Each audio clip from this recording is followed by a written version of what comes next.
Donc, nous poursuivons l'enseignement que nous avons débuté par la grâce du Seigneur. Donc, les dénominations dites chrétiennes, bien les dénominations. Donc, ici, nous avions vu par la définition du moins de la dénomination, c'est l'action d'attribuer un nom à une personne ou une chose. Ok? Faut comprendre que la personne étant le créateur d'une dénomination religieuse est d'office à la tête de l'endroit. Pourquoi? Parce que tout ce qui se fera dans cet endroit se fera sur base de la croyance de cet homme. Ok? Même si cela n'est pas conforme à l'écriture, c'est-à-dire dès lors où toi maintenant tu vas t'opposer à cette personne, la chose qu'il faut comprendre, c'est que tu vas rentrer maintenant en conflit avec la personne. Or, nous, la Bible nous dit, vous voyez, d'examiner toute chose. D'examiner toute chose. C'est-à-dire que quand on examine, ou bien quand on s'oppose à une chose, on ne s'oppose pas à l'individu, mais on s'oppose en fait, c'est-à-dire on veut marcher selon les Écritures. C'est-à-dire marcher selon les Écritures, bien qu'il puisse y avoir des divergences, mais il y a des choses, en fait, quand nous parlons vraiment de dénomination, c'est que vraiment la personne ramène sa pensée, sa philosophie. Okay? C'est-à-dire ça renverse totalement en fait ce que Christ ainsi que les apôtres nous ont présenté. Ouais, donc c'est très important parce que quand tu donnes un nom à une chose, tu as forcément l'autorité sur la chose. Ouais. Voilà même pourquoi Jésus dit « Je bâtirai mon église ». Du fait que Jésus bâtit l'église, il a d'office l'autorité sur cette église. Mais Jésus a l'autorité sur quelle église? Sur l'église qui marche conformément à sa parole. Parce que l'église qui marche conformément à sa parole, c'est ça qui prouve en fait que Jésus a l'autorité sur cette personne. Est-ce que vous comprenez? Voilà pourquoi Jésus dira lui-même que si vous m'aimez, gardez mes commandements. C'est-à-dire, le fait de garder ses commandements, c'est ça qui prouve que Jésus a l'autorité sur ta vie. Parce que l'église ici, ne le prenons pas comme un lieu ou un endroit. Non. Peu importe, ça peut être un lieu de réunion, une église locale, une localité, ou bien une maison, ou à l'extérieur, peu importe la manière dont vous vous réunissez, mais l'essentiel, c'est que le modèle que les apôtres nous ont légué soit respecté. Si tel n'est pas le cas, ça voudrait dire que Jésus ne règne pas dans cette église. Et l'église, nous ne le voyons pas comme les quatre murs, nous le voyons comme les individus, ouais, sur lesquels Jésus est censé régner. Ok. Donc, notons par là qu'il y a des églises qui peuvent porter aussi des noms bibliques. Ouais. Être aussi éloigné de Dieu par les traditions des hommes. Jésus a parlé des traditions des hommes, souvenez-vous, dans Matthieu chapitre 15. Ouais. Il a dit, prenons cette écriture rapidement. Matthieu chapitre 15.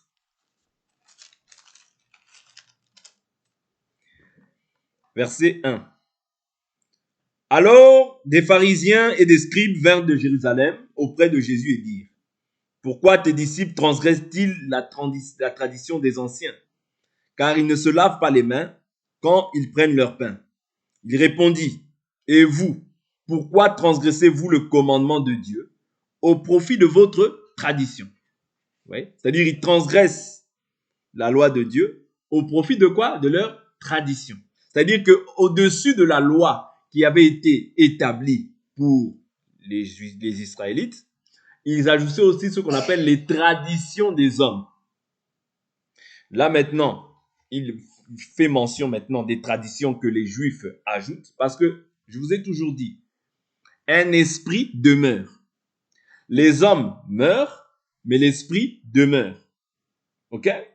C'est-à-dire que l'homme peut disparaître, mais l'esprit, vous voyez, par lequel, par exemple, l'homme a posé peut-être un enseignement, peut demeurer, peut subsister. Vous comprenez?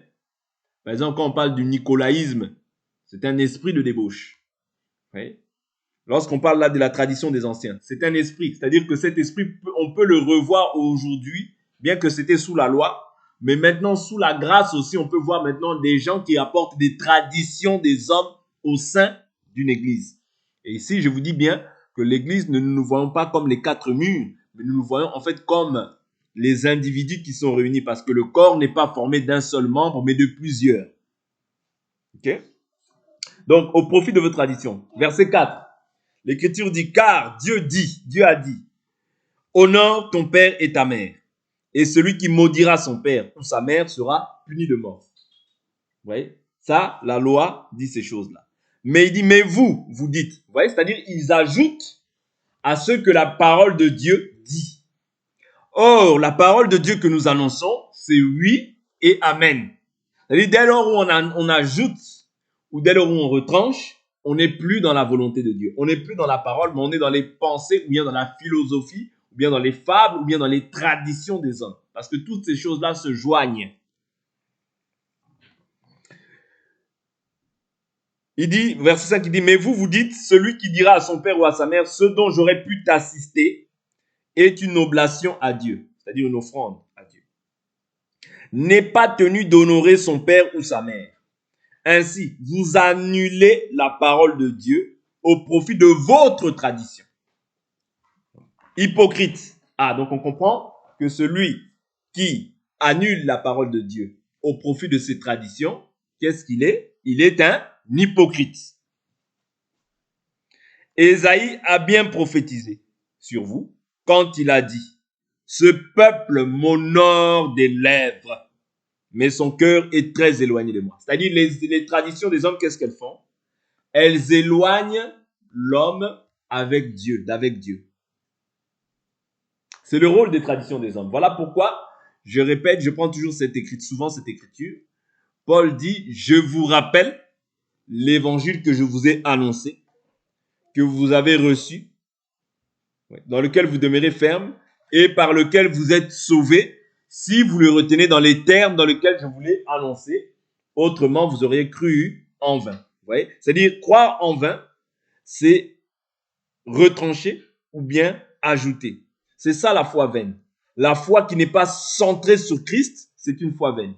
Voilà pourquoi je dis que la plupart des dénominations à la face de la terre ont une foi vaine. Pourquoi? Parce que du fait qu'ils apportent déjà un nom, vous voyez, c'est déjà en dehors. C'est déjà une tradition, une pensée humaine qui ne peut pas s'accorder en fait avec ce qui est écrit. Mais ici, par là, nous ne restons pas simplement sur la dénomination à proprement dite. Non. Vous pouvez être dans une maison et ajouter des traditions des hommes.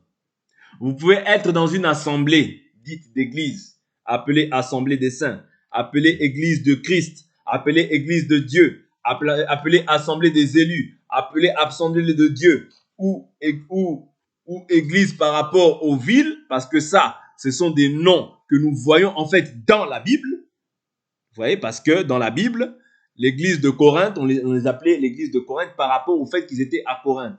Saluer les saints qui sont dans telle contrée par rapport à la contrée. Vous voyez, tous ces noms-là ne sont pas des noms qui sont anti-bibliques. Ce sont des noms que nous retrouvons dans la Bible, mais ce qui se pratique maintenant au sein de l'église, c'est ça qui va déterminer si cette église est de Dieu ou si elle n'est pas de Dieu.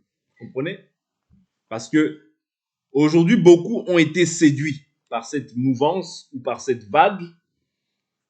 Dès lors où ils entendent assemblée des élus, assemblée des saints, église de Dieu, ouais, tous ces noms-là qui peuvent sonner comme si c'était une église de Dieu, mais ceux qui se pratiquent maintenant au-dedans de ces choses-là ne prouvent pas en fait que ces choses-là sont réellement de Dieu. C'est-à-dire, aujourd'hui, par exemple, il y a le culte de la personnalité. Ce qui est formellement interdit bibliquement. Vous voyez? Il y a les traditions d'hommes qui rentrent maintenant dans ces choses-là. C'est-à-dire les gens ne restent pas christocentrés sur Jésus. Ils ne restent pas, c'est-à-dire parce que notre foi, elle est christocentrique, c'est-à-dire elle est centrée sur Christ. Si on sort de cela, on perd notre récompense. Ouais. Quand les gens ajoutent, la Bible nous dit que j'ajouterai aussi les plaies qui sont décrites dans ce livre. Donc aujourd'hui, c'est le temps, nous sommes dans les temps de la fin. Vous voyez? Et la Bible nous dit que dans les temps de la fin, il y aura la séduction. Nous avions vu cela. Vous voyez? La séduction. Et c'est le premier signe que Jésus donne en fait aux apôtres. Prenez garde que personne ne vous séduise. Car plusieurs diront, voici le Christ est ici. Aujourd'hui, c'est ça. Oh, nous sommes l'assemblée des saints. L'église est là. Oh, nous sommes l'assemblée des élus. C'est nous qui avons Christ. Oh, nous sommes ceci. Mais qu'est-ce qui se pratique? Si vous avez déjà laissé le nicolaïsme entrer dans cette assemblée, vous retirez déjà une pierre à l'édifice. Parce que ça dit que l'église n'est plus fondée en fait sur les 12, mais elle est fondée en fait sur comment dire, la philosophie humaine. Lorsqu'on rajoute, on perd. Oui. Est-ce que vous comprenez? Prenons des exemples palpables. Dans la véritable église, prenons une écriture, Actes des apôtres.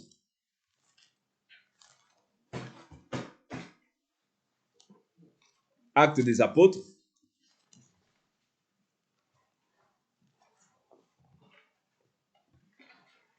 Actes des apôtres.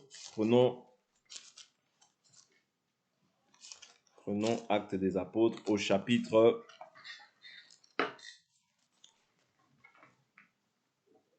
Prenons Actes des apôtres chapitre 2 à partir du verset 42 ou même 41.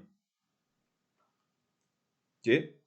Ceux qui acceptèrent sa parole furent baptisés. En ce jour-là, furent ajoutés environ 3000 âmes.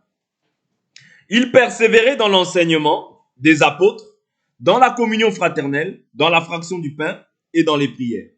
C'est-à-dire ça, c'est des choses dans lesquelles la véritable Église doit s'efforcer à persévérer. La crainte de Dieu s'emparait de chacun et il se faisait beaucoup de prodiges et de signes par les apôtres. Tous ceux qui avaient cru étaient ensemble et avaient tout en commun. Ils vendaient leurs biens et leurs possessions et ils en partageaient le produit entre tous, selon les besoins de chacun. Chaque jour, avec persévérance, ils étaient au temple d'un commun accord. Ils rompaient le pain dans les maisons et ils prenaient leur nourriture avec allégresse et simplicité de cœur. Ils louaient Dieu et obtenaient la faveur de tout le peuple. Et le Seigneur ajoutait chaque jour à l'église ceux qui étaient sauvés. Qui est-ce qui ajoutait à l'église ceux qui étaient sauvés? C'est le Seigneur. Bien que les gens peuvent avoir des stratégies évangéliques, qui n'est pas mauvais, ok? Mais néanmoins, il ne faut jamais oublier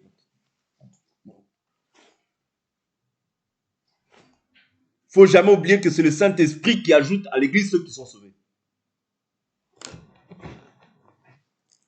Ok? Il ne faut jamais oublier ces choses-là.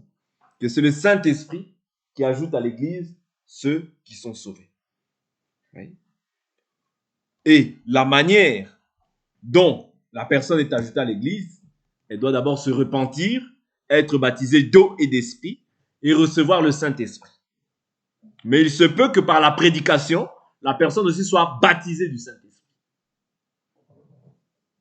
Comprenez? Parce que nous l'avons déjà vu ce cas-là. Mais dans la logique, c'est la repentance, le baptême d'eau et le baptême du Saint-Esprit. Vous voyez? Ça, c'est l'église véritable. C'est comme ça que l'église doit annoncer en fait l'enseignement. C'est comme ça que la véritable église qui est soumise à Christ doit présenter en fait l'évangile. Si tel n'est pas le cas, ça veut dire que cette église-là n'est pas l'église de Jésus. Parce que l'église de Jésus, c'est celle qui, comme elle demeure dans l'enseignement, elle est soumise à Jésus. Et la grâce de Dieu aussi se manifeste. Mais ne soyons pas aussi séduits par la grâce. Parce que vous pouvez voir les grâces, les miracles, les signes, les prodiges opérés, mais Dieu n'est pas là. Pourquoi? Parce que je vous dis que la chose qui rechasse Dieu, qui repousse Dieu, c'est le fait que les hommes, vous voyez, les hommes puissent ajouter les traditions humaines. Parce que dès lors où on rajoute les traditions humaines, c'est-à-dire on est hypocrite. Pourquoi hypocrite? Parce que on ne respecte pas celui qui est l'autorité en fait de cette maison. Est-ce que vous comprenez? C'est très important. Maintenant, malgré que voilà, il peut y avoir des noms, il peut y avoir des noms qui sont conformes à la Bible. Nous pouvons voir même par là en fait des traditions ou bien des actions qui se posent ici qui sont contraires à la volonté de Dieu. Mais la volonté de Dieu, bien sûr, même dans le livre d'Apocalypse, Dieu nous dit que voici ce que j'ai contre toi. Tu laisses la femme Jézabel, qui se dit prophétesse, enseigner. C'est-à-dire quand on voit une femme qui enseigne au sein d'une église, qui prend l'autorité, on comprend que ici, Dieu n'est pas là. Pourquoi? Parce que l'église qui est soumise à Dieu, Dieu doit forcément, si vous avez bien commencé et que en chemin, vous êtes dérouté du chemin, Dieu doit vous interpeller. Vous voyez, Dieu doit toujours envoyer un prophète ou quelqu'un pour vous interpeller à revenir au bon fondement. C'est ça l'amour de Dieu. Parce que quand Israël se détournait en fait de la volonté de Dieu, Dieu suscitait quoi? Un prophète pour qu'il puisse ramener en fait toujours le peuple à l'obéissance des 613 lois. C'est ça la raison pour laquelle Dieu a envoyé les prophètes en Israël. Pour que le peuple revienne en fait à son premier amour. De la même manière, Jean aussi, comme étant Jean l'apôtre, mais comme étant un prophète aussi, dans le livre d'Apocalypse, lorsqu'il parle, dans Apocalypse 2, Jésus dit, tu as le renom d'être vivant, mais tu es mort. Ouais. Il fait des reproches aux églises, aux 7 églises, mais il leur donne la possibilité de se repentir. Il leur dit, repens-toi, sinon je viendrai et j'ôterai la part de l'arbre de vie. Repens-toi. Vous voyez, ce que Jésus faisait, c'est d'annoncer la repentance. Afin que les gens reviennent en fait à la véritable adoration. Parce que la véritable adoration, c'est ça qui détermine s'il y a Dieu ou pas. Souvenez-vous, c'est pas parce que quelqu'un dit Dieu, Dieu, Dieu que Dieu est là. Non. Quand les prophètes de Baal, ils priaient aussi Dieu. Baal, réponds-nous, Baal, réponds-nous. Mais il n'y a eu aucune réponse. Mais lorsque Élie a rétabli le fondement tel qu'il devait être, parce que la Bible dit quand les fondements sont renversés, le juste, que fera-t-il? C'est-à-dire il faut renverser le fondement, rétablir le vrai fondement, afin que la présence de Dieu soit manifeste. Quand Élie a posé le fondement sur les 12, c'est alors que le feu est descendu. Le feu, c'était la réponse de Dieu. Vous comprenez? C'est très important. Voilà pourquoi nous disons que toute personne qui demeure dans une dénomination, ok? Une dénomination, quand je dis une dénomination, c'est-à-dire un nom qui ne trouve pas son appui, qui ne trouve pas de fondement dans les Écritures, si cette personne, si Dieu fera quoi? Dieu, tôt ou tard, il finira par envoyer quelqu'un pour dire que non, bibliquement, c'est comme ça qu'on célèbre le culte vis-à-vis de l'Éternel. Parce que c'est comme ça que Dieu a agi. Vous voyez? C'est comme ça que Dieu a agi dans l'ancien temps. C'est comme ça que Dieu doit agir aussi dans le temps dans lequel nous sommes. Il est le même hier, aujourd'hui, éternellement. Vous comprenez? C'est-à-dire que c'est comme ça. C'est-à-dire que Dieu doit toujours envoyer une personne ou un serviteur, même si vous êtes dans l'erreur. Il enverra toujours quelqu'un pour que vous puissiez réformer vos voies. Pour que vous puissiez emprunter des voies droites. Ok? C'est ça l'amour de Dieu. C'est-à-dire l'amour de Dieu, c'est qu'il envoie. Même pour nous, l'amour de Dieu a été pourquoi? A été qu'il envoie son Fils, n'est-ce pas? Pour nous montrer en fait comment nous célébrons le culte. Le culte qui est agréable à Dieu. Vous comprenez? Un culte qui est agréable à Dieu. Voilà pourquoi il vient nous dire dans Jean chapitre 4, il dit, l'heure vient, et elle est déjà venue, où les vrais adorateurs adoreront comment? Le Père en esprit et en vérité. Vous comprenez? C'est-à-dire le culte n'est plus un culte charnel. Bien qu'il soit charnel, mais comprenez-moi, c'est-à-dire que ce n'est plus un culte dans lequel nous offrons en fait des sacrifices, des sacrifices, bien des animaux, toutes ces choses-là. C'est-à-dire c'est un culte en esprit et en vérité. Pourquoi? Parce que la vérité, c'est la parole. Lui-même dit, je suis le chemin, la vérité et la vie. Vous comprenez? Ça veut dire que le culte que nous rendons à Dieu, c'est un culte spirituel. Au préalable, ils offraient quoi? En fait, en Israël, qu'est-ce qu'ils offraient? Ils offraient des bœufs, des boucs, des taureaux, des tourterelles, des pigeons, toutes ces choses-là. C'était un culte physique. Vous voyez, c'était relatif à une loi charnelle. Mais aujourd'hui, en fait, le culte que nous rendons à Dieu, quand je loue, j'offre un sacrifice de louange, n'est-ce pas? Quand je prie, j'offre des victimes spirituelles agréables à Dieu par Jésus-Christ. Vous comprenez? C'est-à-dire qu'aujourd'hui, le culte n'est plus un culte physique dans lequel nous offrons physiquement des choses, parce que Dieu dit, tu n'as voulu ni sacrifice, ni holocauste, mais tu m'as formé quoi? Un corps. Et c'est dans ce corps que Dieu maintenant vient accomplir la volonté de Dieu. C'est-à-dire, par Jésus, Dieu vient accomplir la volonté de Dieu. Et la Bible nous dit, par exemple, des 613 lois, qu'est-ce qu'il en a fait? Il les a réduits en deux. La loi de l'amour de Dieu, l'amour du prochain. Parce que si j'aime Dieu, je garde sa parole. Si j'aime mon prochain, je ne lui fais pas du mal. Vous comprenez? C'est-à-dire, l'amour, c'est l'accomplissement de la loi. Parce que la Bible nous dit, toutes ces lois, tu ne commettras point de vol, tu ne commettras point d'adultère, tu ne commettras point de toutes ces choses-là, sont accomplies en deux lois. L'amour de Dieu, l'amour du prochain. Si j'aime Dieu, j'ai la crainte de Dieu, je ne peux pas commettre l'adultère envers ma femme. Envers ma femme. Vous comprenez? Pourquoi? Parce que, non pas parce que je crains ma femme, mais parce que je crains Dieu. Et l'amour de Dieu me pousse à aimer mon prochain comme moi-même. C'est-à-dire, ce que tu ne voudrais pas qu'on te fasse, toi aussi ne le fais pas. Vous comprenez? C'est ça, okay, la crainte de Dieu. Je ne fais pas par rapport simplement à l'individu, ou bien par rapport à mon épouse, ou bien ma femme ne le fait pas par rapport à moi, mais parce qu'elle a la crainte de Dieu. Voilà pourquoi Dieu, par exemple, peut dire, Marie, aimez vos femmes. Comme j'aime Dieu, je dois aimer ma femme. Parce que si je dis que j'aime Dieu et que je n'aime pas ma femme, je suis un menteur. Ouais. Parce que l'amour de Dieu consiste à garder ses commandements. Ça veut dire que comme je suis un menteur, je ne crains pas Dieu. Comme je n'aime pas, je ne crains pas Dieu. Vous comprenez? C'est-à-dire l'amour que Dieu a mis en moi me pousse automatiquement à aimer ma femme. Pourquoi? Parce que c'est ma propre chair. Vous comprenez? C'est-à-dire on ne fait plus les choses par rapport à nous, mais l'esprit doit te pousser, doit mettre en toi maintenant les sentiments qui étaient en Christ. De la même manière aussi, quand j'aime Dieu, je respecte ses commandements. Or, quand je vais dans une dénomination, est-ce que je respecte la parole ou je ne respecte pas? Je ne respecte pas la parole. Pourquoi? Et je ne crains pas Dieu. Parce que la crainte de Dieu est liée à l'observation de ses commandements. Ça veut dire que toi maintenant, dès lors où tu sais que Jésus a dit, je bâtirai mon église. Ok?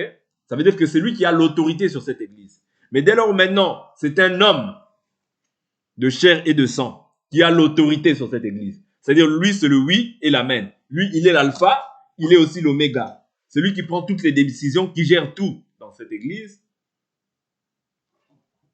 Et il donne même un nom à cette église. Automatiquement, il a l'autorité. Je vous ai dit, si Jésus a l'autorité sur nous, c'est parce que nous avons accepté en fait son appel et nous avons accepté en fait de demeurer dans sa volonté, dans sa vision à lui. Pas dans ta vision. Vous voyez? La vision que Paul appelle la vision céleste. Dans la Bible, il y a deux visions.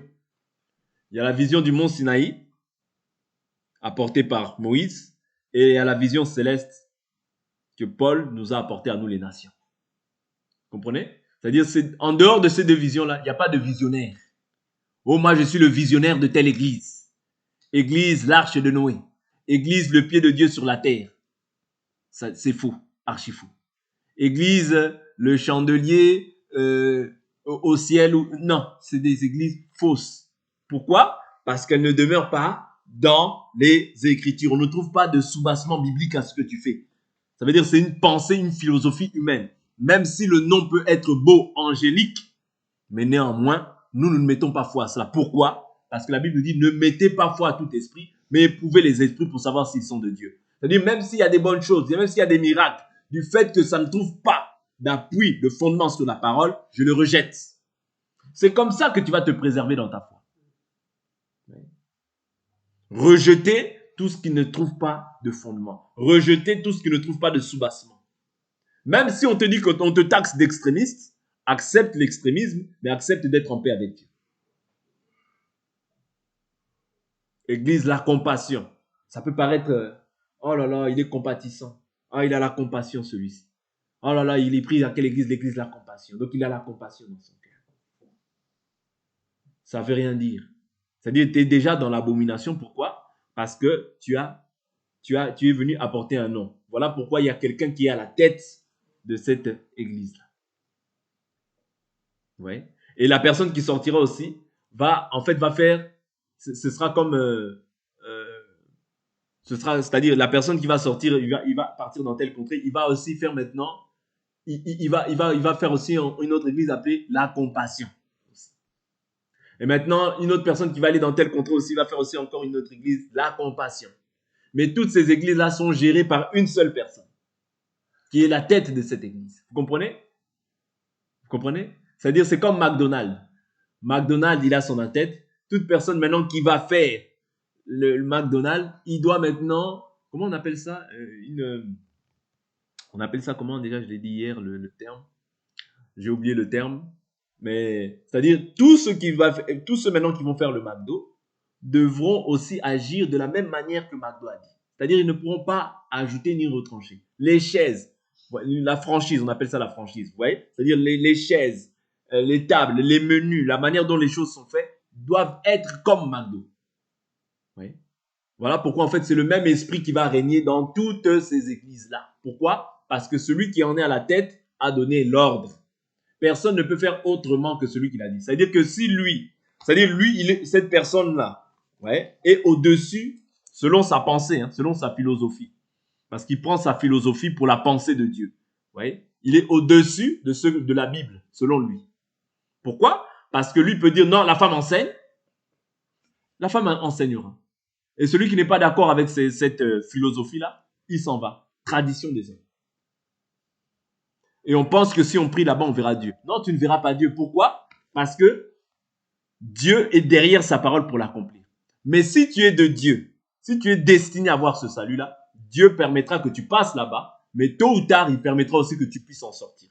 Parce que si ces personnes-là sont de Dieu, Dieu va forcément envoyer toujours un prophète ou bien une personne pour qu'il puisse leur annoncer la vérité. Mais comme beaucoup n'ont pas l'amour de la vérité, ces personnes-là demeureront dans ces choses-là. Et Dieu leur enverra quoi? Une puissance d'égarement pour qu'ils croient davantage au mensonge afin qu'ils soient condamnés pour ne pas avoir pris plaisir à la vérité, mais avoir pris plaisir quoi? À l'injustice. Vous comprenez?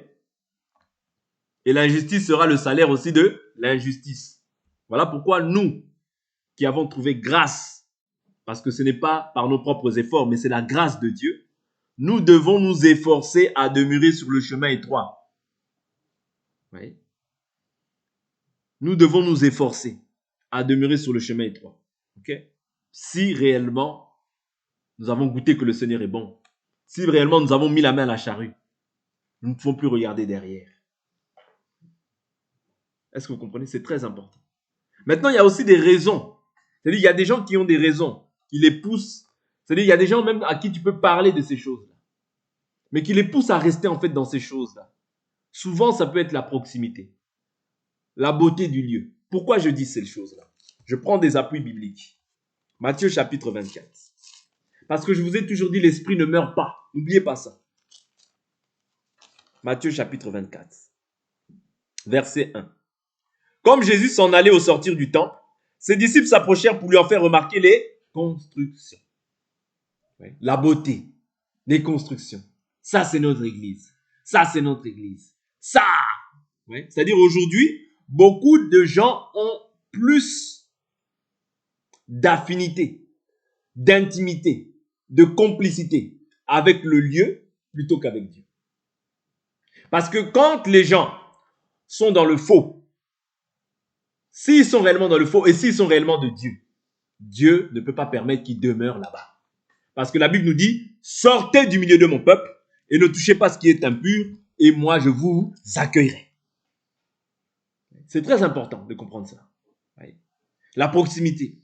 Oh, c'est à côté de chez moi, voilà pourquoi j'y vais. Non, on ne va pas dans un endroit parce que c'est à côté de chez nous.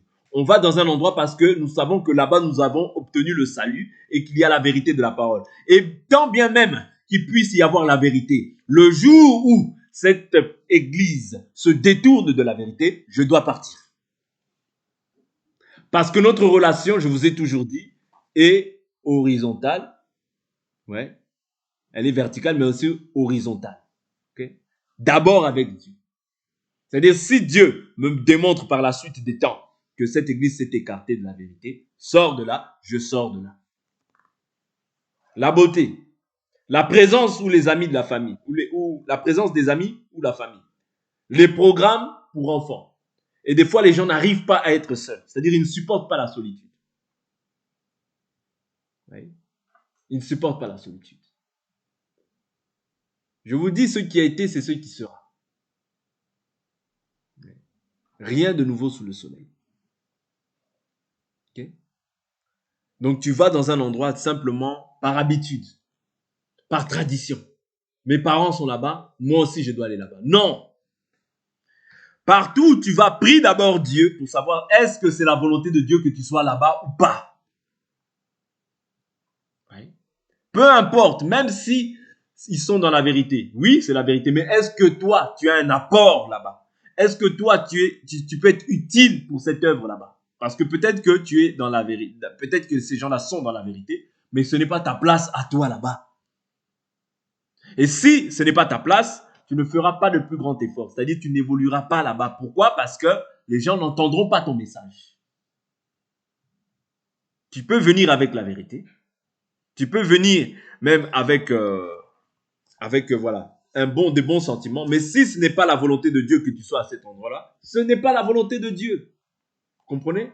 Il est très important de savoir est-ce que c'est la volonté de Dieu? Ce que je fais, est-ce que c'est la volonté de Dieu pour moi? Oui ou non? Parce que si c'est la volonté de Dieu, Dieu va permettre que tu ne sois pas frustré, que tu ne sois pas irrité, que tu sois dans la joie, que les choses se fassent dans la simplicité et dans la tranquillité. C'est très important cet aspect-là aussi. Ouais. Parce que tu peux être dans un endroit où c'est bon, mais est-ce que c'est la volonté de Dieu que tu sois là? Ouais. Et comme je l'ai dit, à savoir qu'un véritable enfant de Dieu, si ce n'est pas la volonté de Dieu, Dieu doit le sortir. Parce que le but pour lequel tu es né, c'est pour faire la volonté de Dieu, non pas pour faire la volonté des hommes. Oui. L'Église appartient à Jésus. L'Église appartient à Jésus. Et c'est Jésus qui nous conduira dans toute la vérité. C'est ce qu'il nous a dit. Voilà pourquoi nous devons être sensibles dans les temps de la fin. Parce que la Bible nous dit dans les temps de la fin, les gens seront insensibles. Ok? Insensibles. Et c'est ça qui guette beaucoup de chrétiens. Qui s'attachent beaucoup plus au lieu plutôt qu'à la sensibilité de ce que Dieu leur dit. Qui mettent toute leur énergie. Parce que, souvenez-vous, et je veux m'arrêter là, Pierre, il a péché, né? Ouais. Il a péché toute la nuit. Mais il dit à Jésus, nous avons péché toute la nuit. Mais nous n'avons rien trouvé. Jésus lui dit, jette le filet. Il dit, sur ta parole, je jetterai le filet. Et là, il y a eu la pêche. Miraculeuse. Ouais. C'est-à-dire, sur la parole de Jésus, ouais, les poissons, il les a récoltés. Et ces poissons-là symbolisent qui? Il dit désormais, je te ferai pêcheur d'hommes. Ah, donc nous comprenons que ces poissons-là, en fait, symbolisent en fait la moisson. La moisson que Pierre va récolter. Mais c'était sur quoi? Sur la parole de Jésus. Pas sur les raisonnements de Pierre. Sur les raisonnements de Pierre, il a pêché la nuit, mais il n'a rien trouvé. Vous comprenez? Voilà pourquoi toute chose que nous posons, tout acte que nous posons, rassurons-nous de le faire en fait sur la parole et sur la volonté de Jésus. Selon la volonté de Dieu. Pas sur la philosophie des hommes. Parce que la philosophie des hommes peut t'égarer, peut te tromper. Mais Dieu, ouais, lorsqu'il dit, il a aussi la capacité d'accomplir. Que Dieu nous bénisse. Pour aujourd'hui, on s'arrête.